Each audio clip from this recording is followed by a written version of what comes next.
और श्रृंगार करके जैसे ही यमुना जी आई, श्री जी देख कर, अरे श्याम सुंदर आप मान गए? यमुना जी बोली, हम श्याम सुंदर नहीं है, हम यमुना जी हैं। अरे आप तो बिल्कुल श्याम सुंदर जैसी लग रही हो, आपकी महक भी बिल्कुल श्याम सुंदर, बोली भी श्याम सुंदर, चाल ढाल सब श्याम सुंदर। बोले यार, श्याम सुंदर ने अपने रूप पे, अपनी वाणी पे, अपने कटाक्ष नेत्रन से पूरी गोपीन को कष्ट दे रखो, या श्याम सुंदर को यही के रूप से कष्ट दूंगी मैं।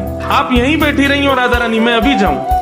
और यमुना जी श्याम सुंदर को रूप धारण करके बिल्कुल वैसी बाकी चाल, वैसी अदा, वैसे ही सब, जैसे ठाकुर जी चलते हैं, जैसे ठाकुर जी बैठते हैं, बिल्कुल वही अदा श्री यमुना जी जा रही हैं। ठाकुर जी मान करके बैठे हैं। सोई बगल से यमुना जी निकलने लगी। नूपुरों की आवाज जैसी छमछम आई तो ठाकुर जी बोले, ये तो हमारे नूपुरन की आवाज है, हम तो यहीं बैठे हैं, ये आवाज कहाँ से आ रही है? और जैसे ही ठाकुर जी ने पीछे देखा, श्याम सुंदर विचरण कर रहे हैं। ठाकुर जी बोले, जे कौन है? ठाकुर जी कहे, ओ भैया, कौन हो भैया तुम? यमुना जी बोली, हम श्याम सुंदर। ठाकुर जी बोले, श्याम सुंदर तो हम है। बोले, तुम नकली भेलू पिया, असली हम है।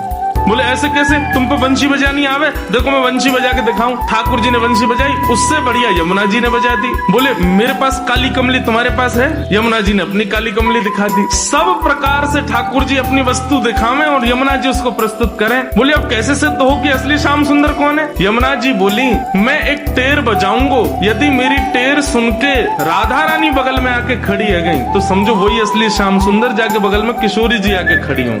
अब ठाकुर जी बोले, हम तो मान करके बैठे, हमारे बगल में तो आएंगी नहीं, वो इन्हीं के बगल में आएंगी। जैसे ही टेर बजाई, श्री जी आने लगी। ठाकुर जी दौड़ करके गए श्री जी के चरणों में। आप मैं असली श्याम सुंदर, मेरे बगल में, मैं कभी मान नहीं करूंगा, आज के बाद आप मेरे बगल में बैठ जाओ, एक बार सिद्ध कर दो। श्री जी बोली, कौन कौन कहां से आ जाते हैं नकली लोग, असली श्याम सुंदर तो वो। श्री जी गई और श्री यमुना जी के बगल में जाके खड़ी हो गई। अब तो सब गोपियां उन्हीं के चंवर डुरावे, उन्हीं पे इत्र छिड़कावे, उन्हीं पे गुलाब जल अर्पित करें, सिंहासन पे उन्हीं को बैठावे, उन्हीं को भोग लगा में, और दूर करे श्याम सुंदर रो में। बोले, मैं हूँ असली श्याम सुंदर जी, कहां से नकली आ गए हो? जैसे ही श्याम सुंदर रुदन करने लगे, श्री जी बोली, अब ठीक है, अब मान खत्म हो गया है, अब आप बुला लो। तब यमुना जी गई और श्याम सुंदर को जाके हृदय से लगायो। बोले, श्याम सुंदर आप ही हो असली श्याम सुंदर, हम तो श्री यमुना जी, हम तो यमुना महारानी है। बस आपसे एक ही प्रार्थना है, आज के बाद वचन दो हमारी श्यामा जी को कभी कष्ट नहीं दोगे। तब श्याम सुंदर ने यमुना जी को वचन दिया। बोले, आज से हम नियम लेते हैं कि जब ये मान करेंगी